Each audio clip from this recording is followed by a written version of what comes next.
Sud Radio Berkov dans tous ses états. Le face-à-face. Le face-à-face du lundi 20 février avec Caroline Galacteros, géopolitologue, docteur en sciences politiques, qui dirige le think tank Géopragma, le pôle français de géopolitique réaliste, qui est également auteur du blog Bouger les lignes. Bonjour Caroline Galacteros. Bonjour. Bonjour mon colonel, parce que je rappelle que oui. Caroline Galacteros est colonel, et oui, dans la réserve opérationnelle des armées. Non mais, oui, mais... Sans affectation désormais. Sans affectation, mais ça reviendra, Caroline Galacteros. Alors, on va faire un peu l'état des lieux. On vous a reçu toujours avec plaisir à plusieurs reprises dans l'émission et à Sud Radio.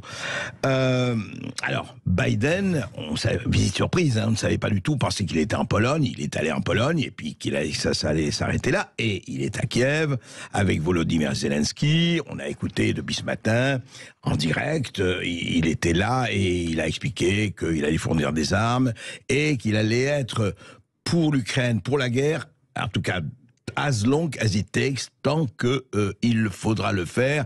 Il est là, et il va fournir tout ce qu'il faut, et voilà, c'était les fusions, etc. Bien, qu'est-ce que, en fait, là, ça traduit quoi? Ça traduit que on va aller jusqu'au bout.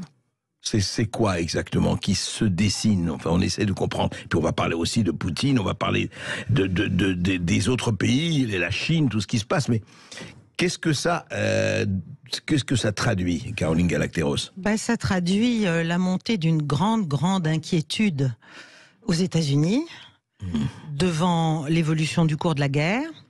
Et je dirais que cette visite, bien sûr, ça se veut un coup de pouce et de nouveau l'affirmation d'un soutien à l'Ukraine.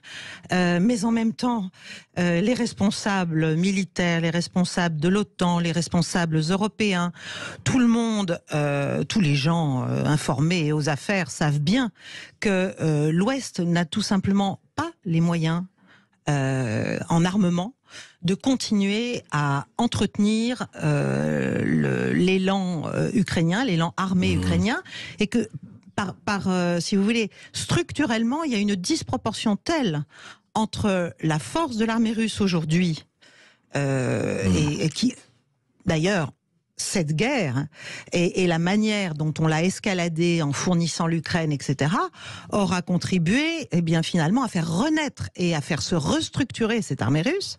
Donc, il y a maintenant... qui n'était pas au point, mais en non. fait. Donc, c'est fou. Enfin bon, voilà, c'est encore un des effets collatéraux très lourds de cet engagement. Voilà. Mais alors, justement, quand vous dites que l'Ouest n'a plus les moyens, concrètement, en quoi? Expliquez-nous en quoi. Parce qu'ils peuvent fabriquer des armes, etc. On ne peut pas fabriquer au rythme où il le faudrait pour pouvoir renverser la vapeur militaire. Les Ukrainiens n'ont plus grand-chose, à vrai dire. Ils vivent donc sous perfusion militaire et économique d'ailleurs aussi. Mais de toute façon, il est clair, il est avéré, il est dit maintenant d'une manière assez ouverte.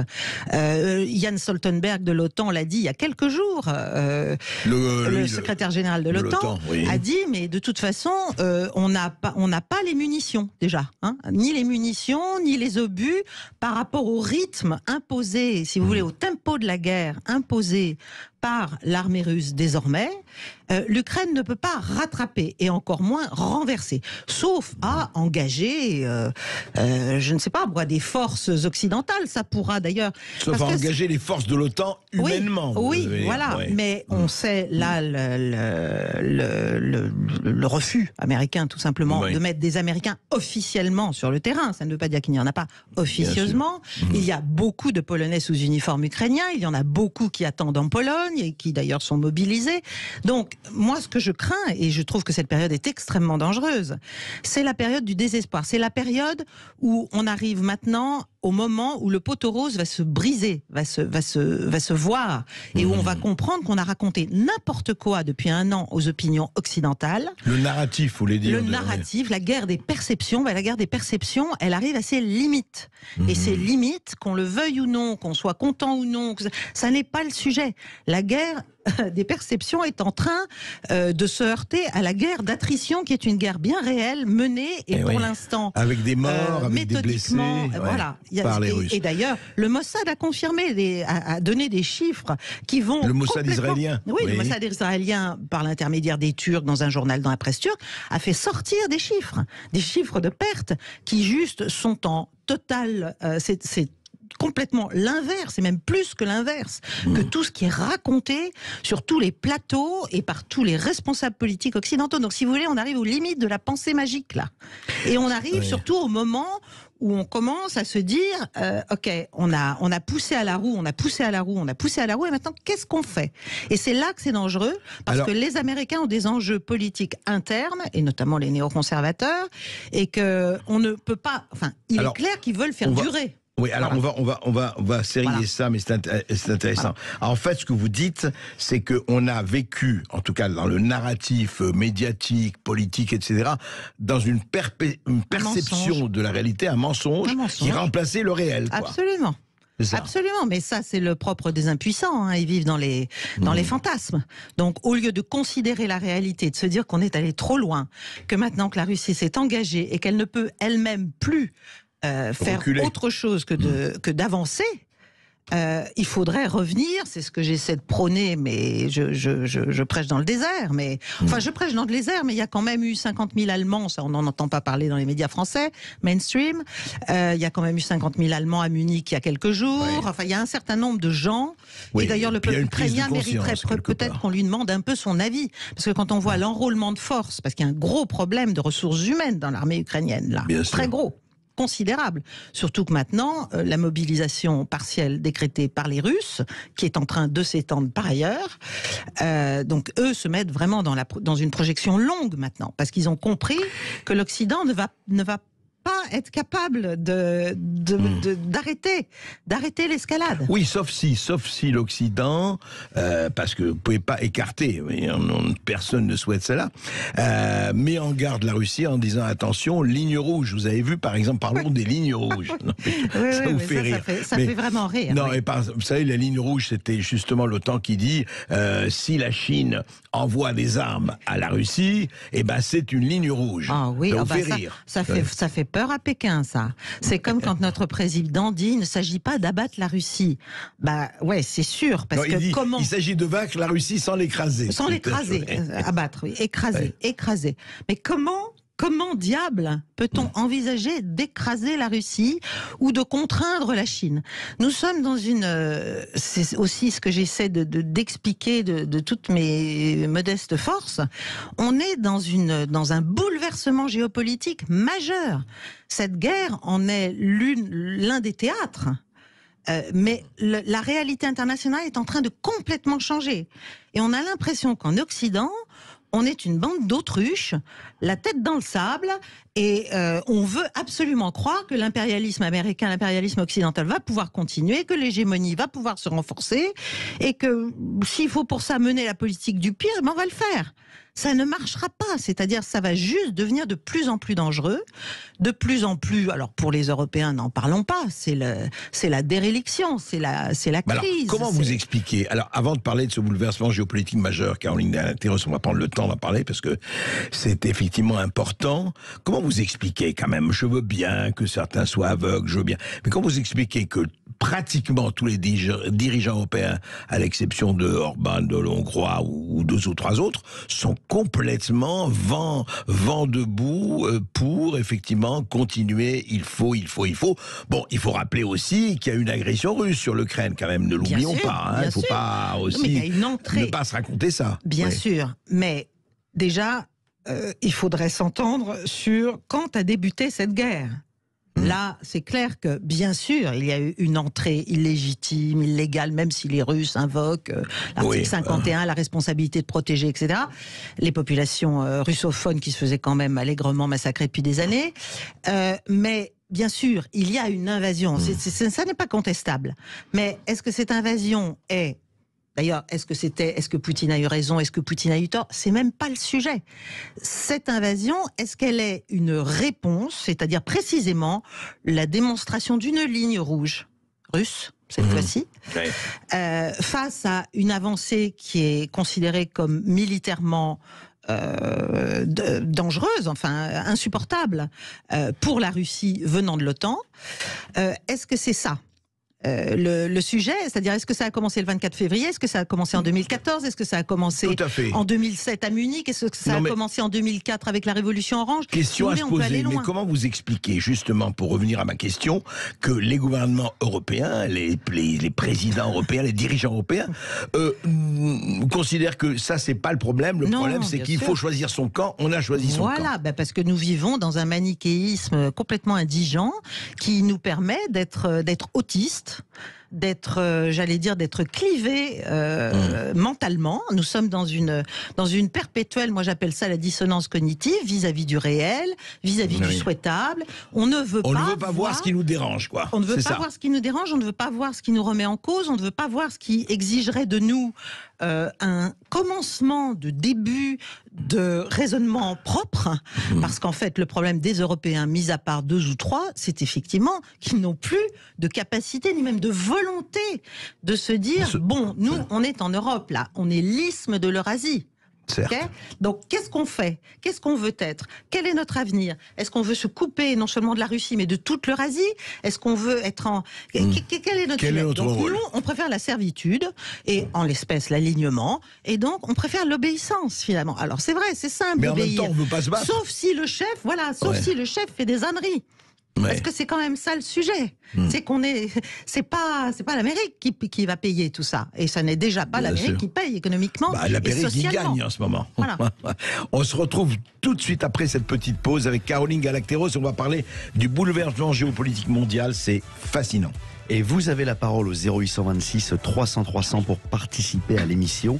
Vous pouvez interpeller Caroline Galacteros pour avoir sa vision sur la situation en Ukraine. A tout de suite sur Sud. Radio. Les Français parlent au français. Je n'aime pas la blanquette de veau. Je n'aime pas la blanquette de veau. Sud Radio Berkov dans tous ses états. Et oui, Biden aussi à Kiev, et Volodymyr Zelensky aussi à Kiev. Nous sommes tous dans tous nos États, et également, évidemment, notre interlocutrice privilégiée, Caroline Galacteros, qui dirige le think tank Géopragma. C'est bien, au moins, pragma, ça veut dire pragmatique, donc on essaye de rester un peu au niveau du réel quand même. Mais alors, Caroline Galacteros, vous avez parlé, vous dites justement, il y a aujourd'hui, et je voudrais qu'on s'apesantisse un peu là-dessus, en tout cas, ce énorme bouleversement géopolitique mondial. En quoi consiste-t-il concrètement? Qu'est-ce qui est en train d'être bouleversé ou de se bouleverser? Alors d'abord, il n'est pas né le 24 février, mais la guerre en Ukraine et la manière dont l'ensemble du monde réagit à ce conflit lui donne une accélération à ce bouleversement considérable. Le bouleversement, pour faire simple, c'est simplement que l'hégémonie occidentale, qu'elle soit culturelle, qu'elle soit politique, qu'elle soit économique, qu'elle soit financière, qu'elle soit de toute nature, n'est plus ni souhaitée, ni supportable pour le reste du monde, qui a émergé depuis déjà une bonne vingtaine d'années, autour de la Chine, aussi autour d'une puissance renaissante comme la Russie, et c'est ce qui explique une grande partie de la hargne aussi à l'abattre. Et donc, il y a une bascule du monde au sens où il y a désormais une alternative en termes de modèle de puissance. On peut appeler ça des dictatures, des démocratures, des démocraties souveraines. Non mais Caroline Galacteros, je ne dis pas, on va dire, l'Occident c'est mieux. Bon, enfin, franchement, si le modèle doit être le crédit social à la chinoise, l'autocratie, la dictature... Oui, on n'en est pas loin chez nous, ça va venir. Mais... Non, peut-être. Non, ce que je veux dire, c'est cette conception de l'Occident, ou de dire, l'Occident, vous voulez tout régner, et c'est fini, ça. C'est ça. C'est fini parce que, non pas parce qu'on a tort ou raison. Ouais. C'est juste fini. Alors fini pourquoi? Parce que les autres n'en veulent plus. Les leçons, le régime change, l'ingérence intérieure permanente sous couvert de promouvoir la démocratie, etc. Irak, Libye, on a vu tout ça, à quoi ça a mené. Que des désastres. Donc, il faut quand même pas prendre les enfants du bon Dieu pour des canards sauvages. Oui, exactement, c'est l'expression qui me vient. Non, mais je veux dire, il y a des dizaines de pays, et on le voit très bien sur l'affaire ukrainienne, au niveau des sanctions, au niveau des réactions, et au niveau des réalignements, même si c'est pas de l'alignement, mais en tout cas, il y a tout un tas de pays qui maintenant se disent, bon, il y a quelque chose face à l'Empire américain et à son appendice européen, si vous voulez, à ce qu'on appelle l'Occident. Il y a autre chose qui va aussi offrir d'autres opportunités. Et la Chine est évidemment la championne de cela. Donc c'est pas le narratif, encore une fois, sur la démocratie, les droits de l'homme. En fait, c'est pas du tout le sujet. Le combat, il est économique et financier. Il est pour abattre le dollar comme monnaie d'échange internationale dominante. Oui, j'allais dire que un des enjeux majeurs, c'est celui-là, l'enjeu majeur. Qui est derrière tout. Ouais. C'est-à-dire que le dollar avait la prééminence totale, les transactions ne pouvaient se faire qu'en dollars, et ça, c'est en train de se terminer. Et c'est ce qui permettait aussi l'extraterritorialité du droit américain. Tout ça est en train d'être battu en brèche de manière très méthodique et de plus en plus consolidée autour d'un autre pôle, d'un grand pôle qui lui-même sera, enfin, où il y a des sous-régions, entre guillemets, et des alignements des pays. D'ailleurs, parfois vers l'Occident, parfois vers ce pôle-là, selon les sujets. C'est-à-dire, chacun va faire son marché. Chacun va être pragmatique un peu, c'est ça. C'est ce qu'on appelle la multipolarité du monde. Et donc, alors on le voit, on parle toujours des BRICS, mais vous avez aussi l'Organisation de coopération de Shanghai, vous avez les organisations eurasiennes économiques, dont en France, on a l'air d'ignorer jusqu'à l'existence.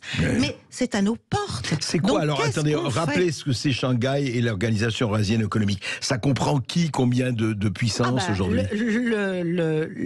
L'organisation économique autour de la Russie, là, pour le coup, c'est une espèce de contre-UE, mais dans laquelle tous les autres viennent. Contre l'Union européenne. Enfin, contre l'Union européenne. Mais c'est-à-dire qu'il y a une structuration des marchés, une structuration des projets.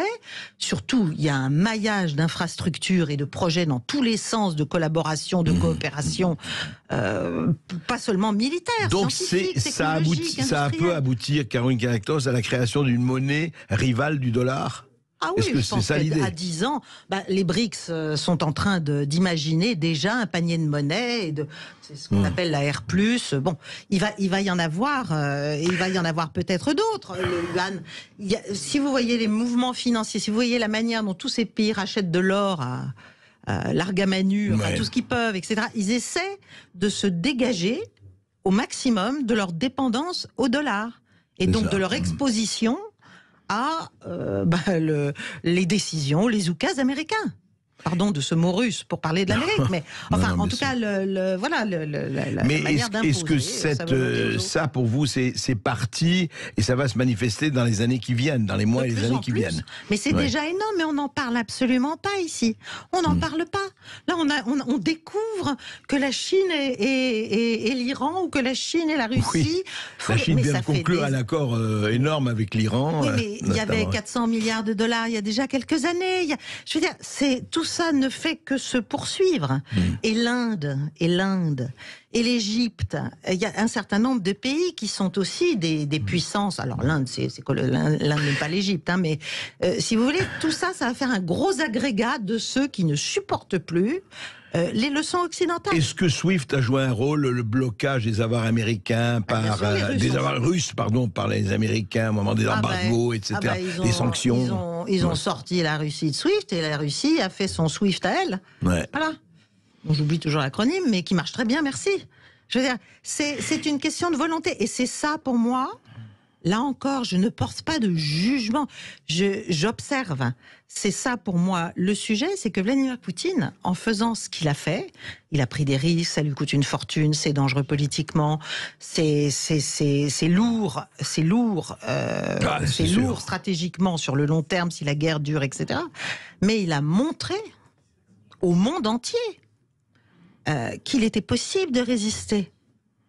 À la toute-puissance américaine, surtout, d'ailleurs. Américaine, surtout. Oui, mais alors, justement, Caroline Galacteros, le problème qui est posé, c'est que, est-ce que l'Amérique n'est pas prête, et la manifestation de Biden à Kiev juste derrière tout ça, n'est pas prête à aller très loin pour défendre son dollar et l'extériorité. Parce qu'imaginez-vous, vous savez très bien à quoi se monte la dette américaine aujourd'hui. C'est le danger. Tant qu'ils ont la planche à billets, qu'ils peuvent fabriquer du dollar comme ils veulent, il n'y a pas de problème. Mais si on met le dollar, et c'est ce qui est en train de se passer, en danger, jusqu'où pourront-ils aller pour dire, attendez les gars, non, c'est pas fini. Ils vivent au crédit du monde depuis très très longtemps. Oui, donc enfin ça a marché. Oui, Voilà. ça a marché tant qu'il n'y avait pas quelque chose en état de dire, finalement, là maintenant, vous n'êtes plus tout seul. Oui, mais alors est-ce qu'ils peuvent... C'est la volonté de promouvoir l'hégémonie contre l'évidence, si vous voulez. Ouais. Donc ou faire une autre hégémonie aussi. Enfin, il faut bien dire. Oui, mais ça va être un Poutine peut être hégémoniste, si vous voulez. Ah, je pense pas du tout que la puissance russe soit hégémonique. Alors, pas du Pour tout. le moment, non, en tout cas. Non, mais culturellement, je veux dire, ils sont. Alors eux, c'est l'inverse. C'est-à-dire, ils veulent juste le retour à la Charte des Nations Unies, ce qui est déjà un gros sujet, et pas le monde. Par les règles, ce qui est maintenant le nouveau mantra américain. Il n'y a plus d'ordre international, le droit international. Passons au monde par les règles. Qui édicte les règles? Ah, c'est très intéressant. Donc, si vous voulez, il y a un vrai sujet sur la structure du monde. Est-ce qu'on accepte sa multipolarité? Ou pas. Ou pas. Et est-ce qu'on travaille en cherchant des équilibres qui seront tous imparfaits, mais où on part du respect des acteurs? Juste un mot, il y avait quand même une double hégémonie au temps de la guerre froide. Il y avait l'URSS et les États-Unis. Hein. C'était bipolaire à cette époque-là. Bon, après, il y a eu toute la période, vous la connaissez au moins aussi bien que moi, de la fin de l'histoire de M. Fukuyama, on a vu ce que ça donnait, puis le 11 septembre, etc., etc. Aujourd'hui, en fait, vous dites, est-ce qu'on va accepter, est-ce que l'Occident va accepter le monde multipolaire? Ouais, il faut l'accepter, sinon nous, on est morts. Nous, les Européens, dans ce monde qui va exister de toute façon. Ce que je veux dire, c'est que la pensée magique a des limites. Donc, si vous ne l'acceptez pas, ça ne veut pas dire que ça n'existera pas. Ça va exister, mais contre vous. Mais voilà. Voilà. Donc, il faut comprendre ça. Il faut redimensionner toutes nos politiques, toutes nos projections d'influence, tous les partenariats qu'on fait. Il faut désidéologiser tout ça. Et ça, pour l'instant, on n'est pas capable, on est dans un manichéisme et une propagande absolument ahurissante, sauf que c'est en train de nous péter à la figure. Voilà. Oui, là, la fameuse perception. Le réel, on s'en fout. Ce qui compte, c'est notre perception du réel. Comme dans la société, d'ailleurs. Voilà. On continue dans le wokisme généralisé, y compris géopolitique. Avec Caroline Galacteros, et après cette petite pause, nous accueillerons les auditeurs de Sud Radio qui, je suis sûr, ont beaucoup de choses à nous dire, à nous poser. À nous dire. Les auditeurs appellent beaucoup au 0826 300 300 et vous continuez de nous appeler. On vous donne la parole sur Sud Radio. À tout de suite. Ici Sud Radio. Les Français parlent au français. Les carottes sont cuites. Les carottes sont cuites. Sud Radio Berkov dans tous ses états. Et oui, nous continuons à parler de ce bouleversement géopolitique mondial dont la guerre Russie-Ukraine a donné effectivement une illustration très forte en ce moment avec Caroline Galacteros. Et nous allons évidemment recevoir bientôt les questions des auditeurs de Sud Radio. En fait, alors on parle des chiffres, il faudrait peut-être parler des chiffres, parce que quand même, il faut bien dire que, vous savez, certains disent, oui, alors ce sera la guerre jusqu'au dernier Ukrainien, et c'est vrai que les Ukrainiens se font massacrer, enfin en tout cas, les soldats, etc. Alors où on en est exactement? Mais je voudrais des chiffres qui ne soient pas biaisés. Est-ce que vous en avez, Caroline Galacteros? Alors, écoutez, il y en a qui ont été donnés assez récemment, via la presse turque, comme des chiffres venant du Mossad, et c'était au 15 janvier, à peu près. Enfin, les chiffres ont été arrêtés à peu près au 15 janvier. D'accord, il y a un mois, oui. Voilà. Et on arrive à, donc écoutez bien, 157 000 morts ukrainiens. Soldats ukrainiens. Soldats, oui. Combien de... Et est-ce qu'on sait le nombre des Russes? Et le nombre des Russes, d'après cet état des lieux, est de 18 000 quelque chose. D'accord. Voilà. Donc on est de 1 à 10, mais à l'inverse de ce qu'on raconte depuis un an, puisqu'on raconte depuis un an que l'armée russe est en morceaux, qu'ils s'habillent chez Decathlon, qu'ils n'ont plus rien, les pauvres. Enfin, c'est lamentable, ils sont tellement mauvais. Chacun sait que Russie-Ukraine, c'est pas la même. Non, mais on est dans un délire. Oui, mais si vous écoutez les plateaux, c'est-à-dire pour faire consentir les populations, non seulement à plus mettre de chauffage, mais à ce qui les attend économiquement, qui est quand même pas très brillant. Même si on continuera à faire des chèques, enfin, jusqu'à un certain point, parce qu'on est très très endettés nous-mêmes. Donc pour faire consentir les gens à la guerre, il faut quand même à un moment donné leur raconter n'importe quoi quand la réalité. Et c'est pas nouveau, hein, ça, le bourrage de crâne. Donc comme on dit. 1 à 10 en faveur de la Russie concernant les morts et 1 à 7 à 8 concernant les blessés. D'accord. Voilà.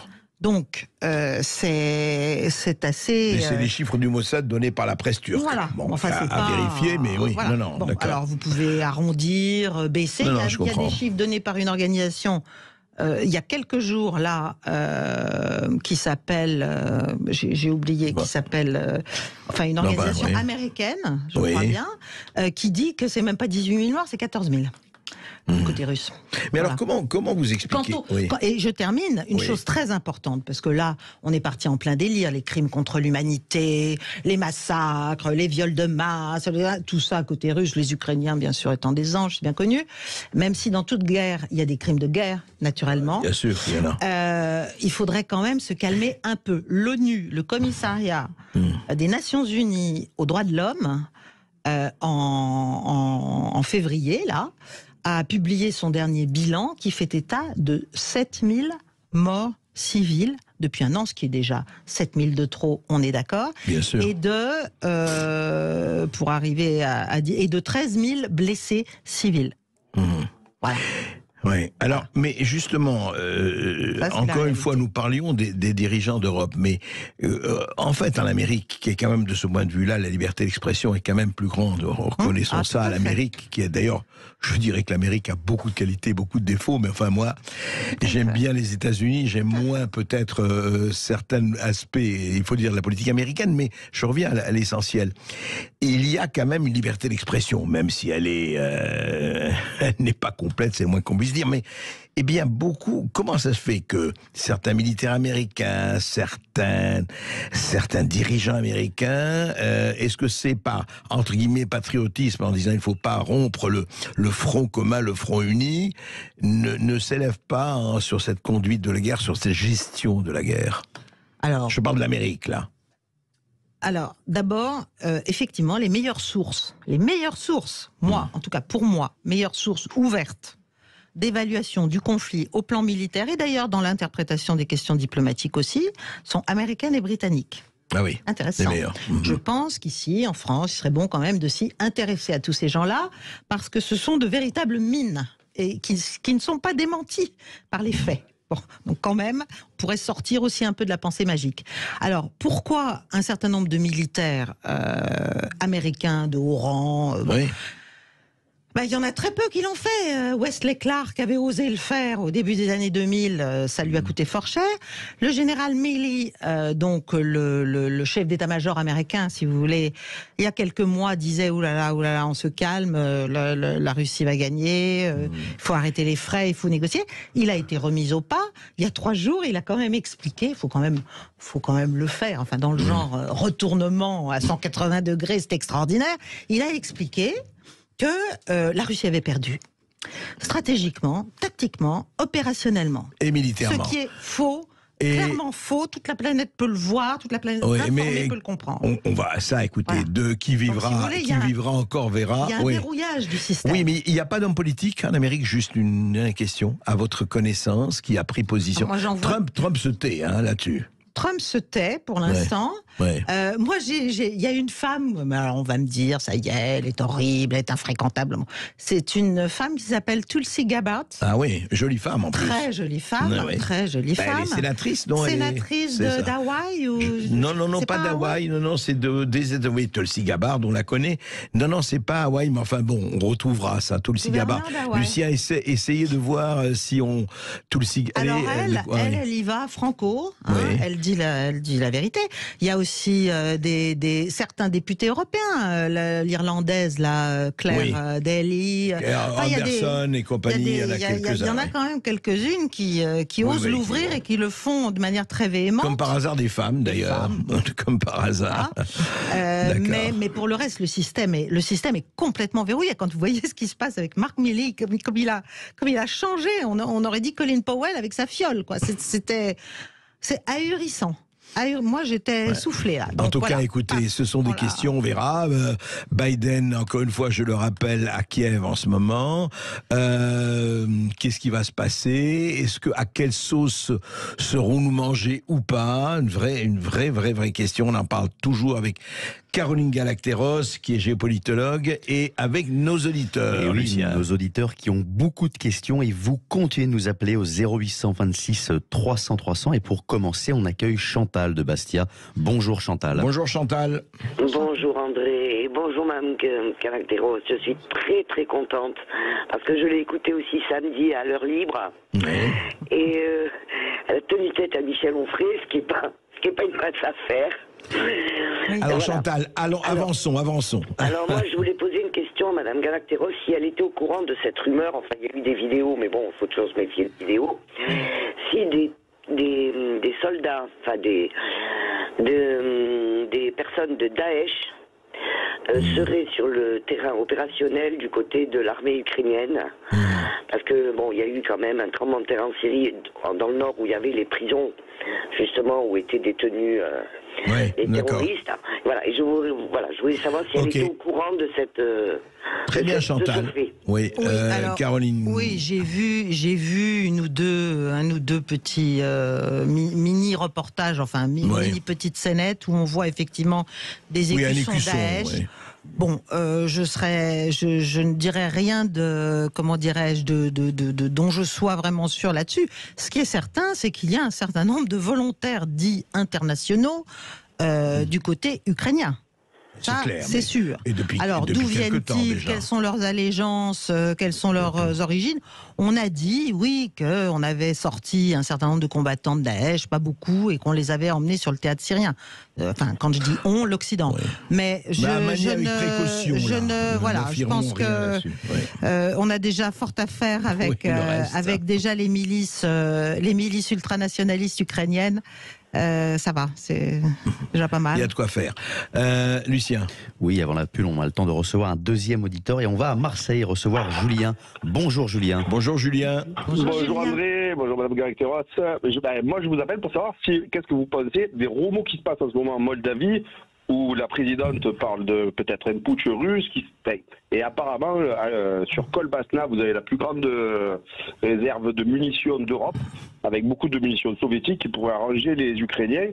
Et apparemment, il y aurait des vues sur cet entrepôt de la part des Ukrainiens, en complicité certainement avec les forces spéciales qui les entraîneraient de britanniques pour s'emparer de cet entrepôt. J'aimerais savoir ce que vous en pensez. Moldavie, hein, c'est ça? À Kolbasna. À Kolbasna, oui. Oui, alors comme d'habitude, c'est effectivement, ce que vous dites n'est pas faux. C'est effectivement intéressant pour les Ukrainiens qui ont juste quasiment plus de munitions, en tout cas pas pour tenir au-delà de quelques mois.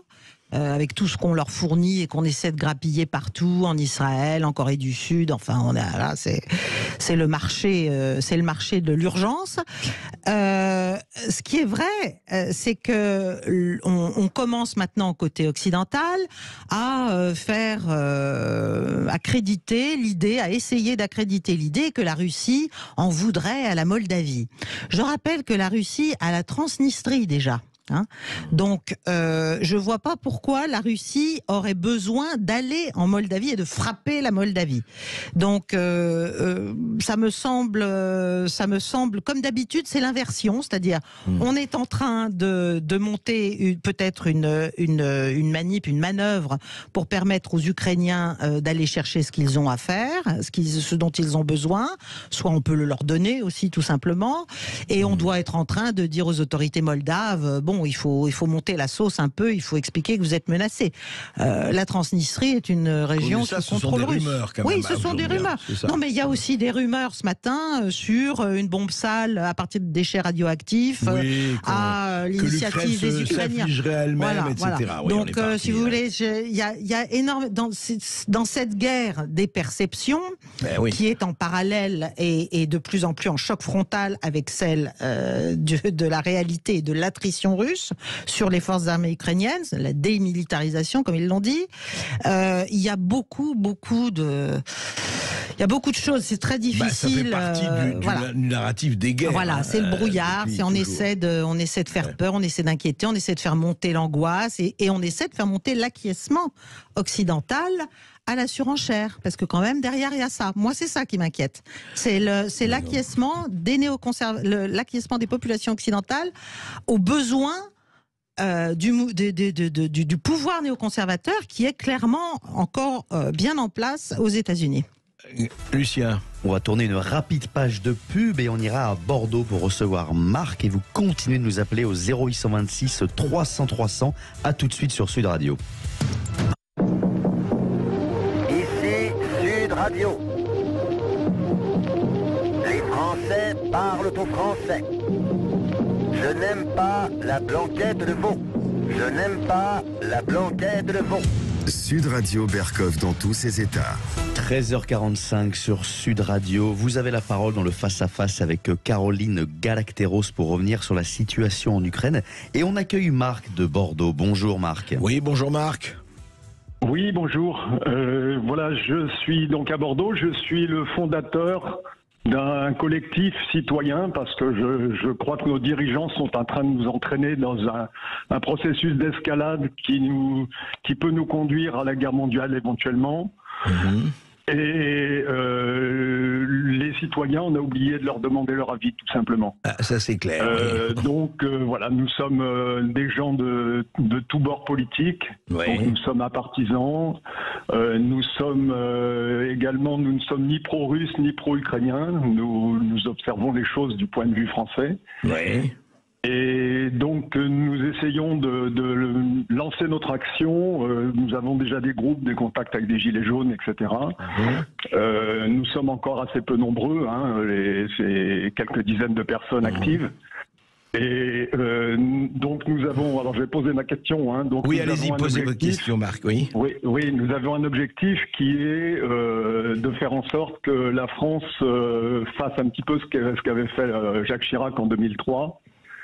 C'est-à-dire qu'elle prenne une position de désescalade. Et la question que je voulais poser à Madame Galacteros, c'est si nous aboutissons à ce résultat, est-ce qu'elle pense que d'autres pays européens pourraient être tentés de suivre l'exemple de la France ? Ah oui, ben là vous me donnez de l'espoir. Là, j'ai très envie de vous rencontrer.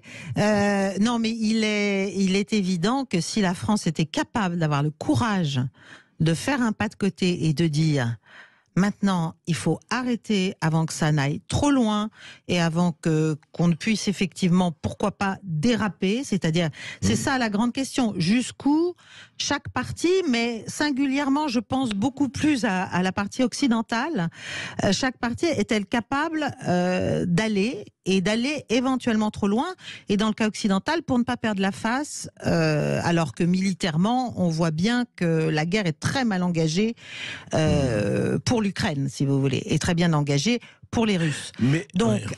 Donc faire un pas de côté, ça veut dire arrêter immédiatement parce que jusqu'à présent on n'a pas demandé leur avis aux Français parce qu'on n'a pas déclaré la guerre, parce qu'on explique qu'on n'est pas co-belligérant, ce qui quand même. Mais même au Parlement, il n'y a pas eu de discussion là-dessus. Non, mais il n'y a rien. Tout le monde se dit, comme diraient les militaires, c'est un pot de pu. On n'y touche pas. On donne pas notre avis. Bon, voilà.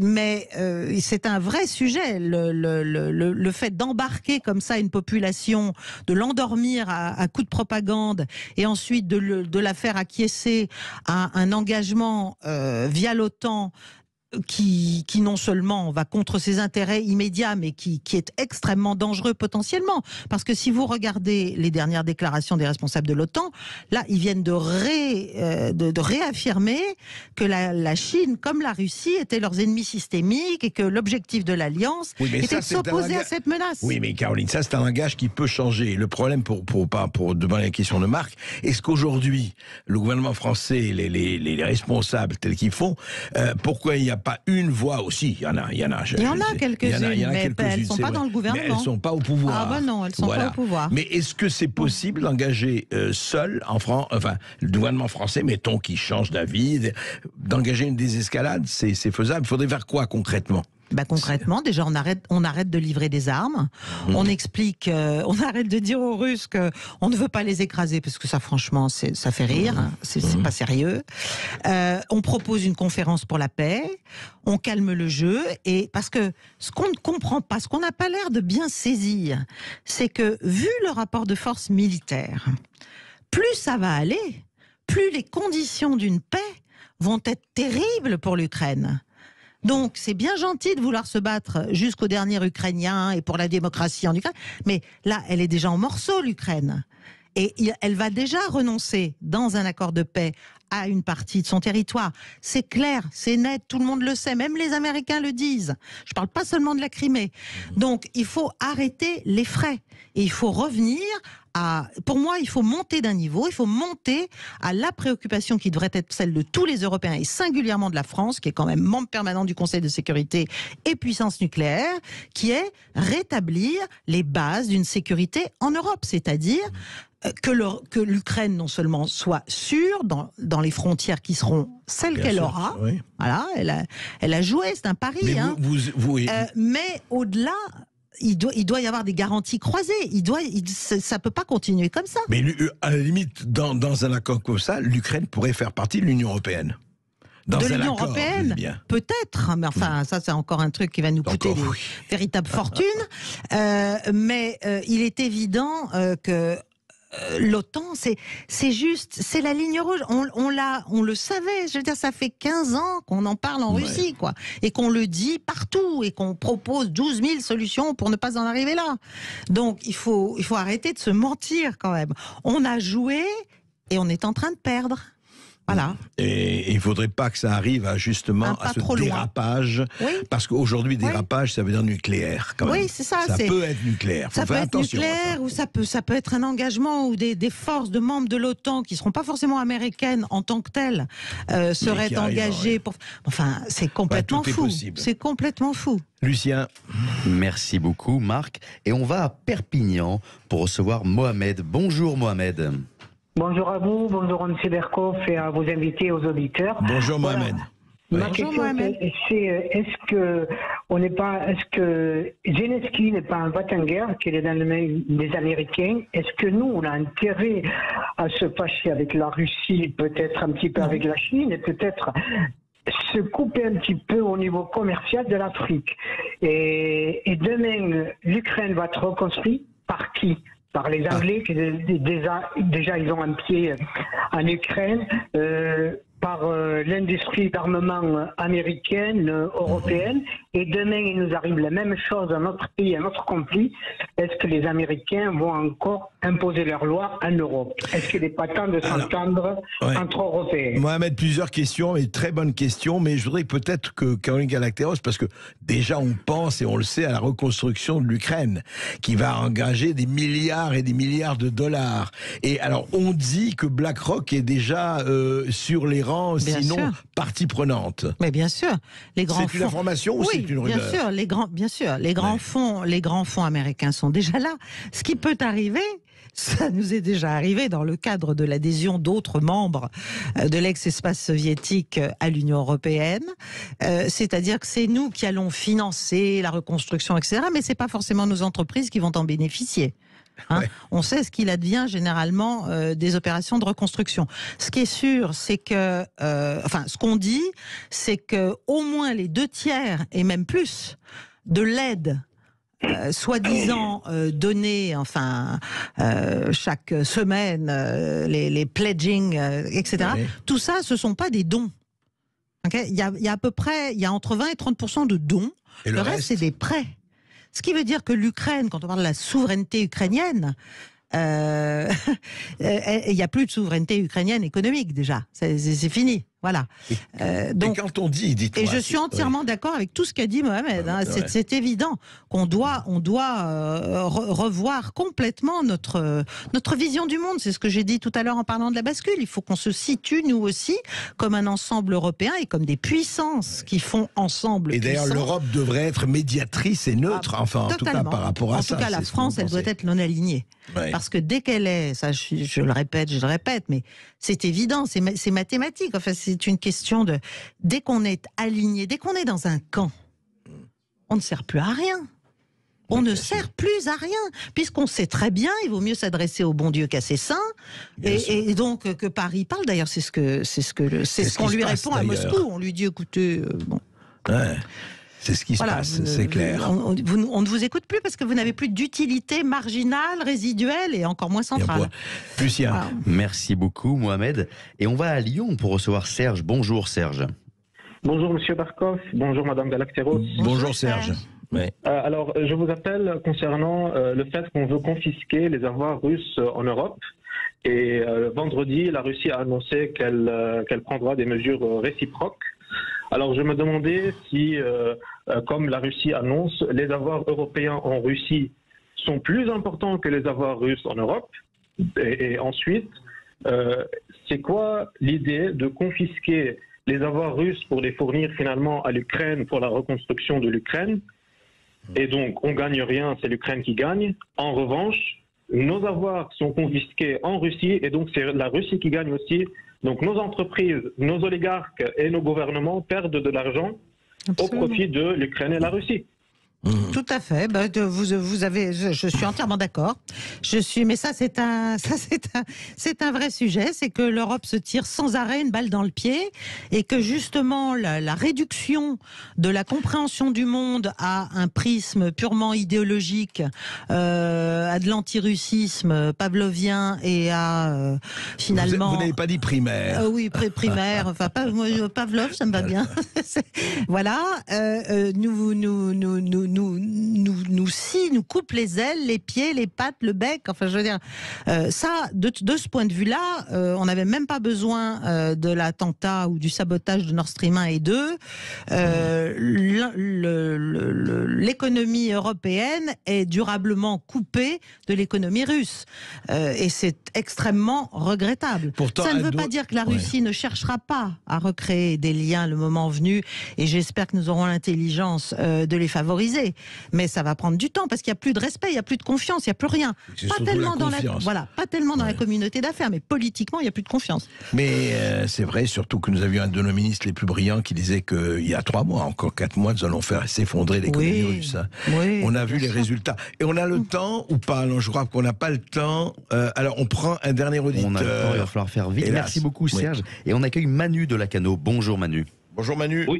Oui, bonjour André, bonjour à votre invité. Je voudrais tout d'abord remercier Sud Radio pour cette autre son de cloche que l'on a sur cette guerre, parce que c'est vraiment insupportable tout ce narratif que l'on entend partout, et alors qu'on voit très bien, nous, simples citoyens, un peu la vérité se dessiner. Et je voudrais juste réagir par rapport à un auditeur qui vous a appelé, qui s'appelait Marc, là, il y a quelques minutes, et qui a monté un collectif sur Bordeaux, étant pas loin, j'aurais bien aimé pouvoir rentrer en contact avec lui, parce que je crois qu'on a besoin de tous ces citoyens, on a besoin en tant que citoyens de pouvoir se montrer qu'on est pour la paix en Europe, mais voilà. Tout à fait. Marc, alors écoutez, rappelez-nous, ou comme ça, on va s'en occuper, rappelez-nous là, et on va vous donner les coordonnées de notre auditeur. Voilà. Merci. Juste un dernier mot. Nous arrivons à la fin d'émission. On pourra en parler pendant des heures. Caroline Galacteros, en fait, on va vous poser la question qui ne fâche pas, non? Enfin, vous êtes optimiste ou pessimiste aujourd'hui, à l'heure où on parle?